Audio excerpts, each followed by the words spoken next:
ከቋንቋና ከዘር ከወገን ዋጅቶኛል። በጥምቀቱ ወልዶ የራሱ አድርጎኛል። ዘርን እየቆጠርኩ አልኖር እንደ ሥጋ ሰማይ ነው ሀገሬ የክርስቶስ ዜጋ የክርስቶስ ዜጋ። ዳግም ተወለድኩኝ ዳግም ተወለድኩኝ ከውሃና ከመንፈስ የእግዚአብሔር ልጅ ሆንኩኝ።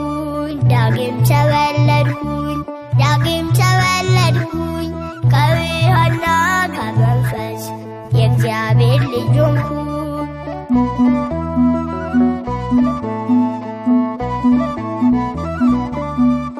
የእግዚአብሔር መንግሥት ዜጋ ሆኛለሁ። በአዲስ ልደትም ተጎብኝቻለሁ።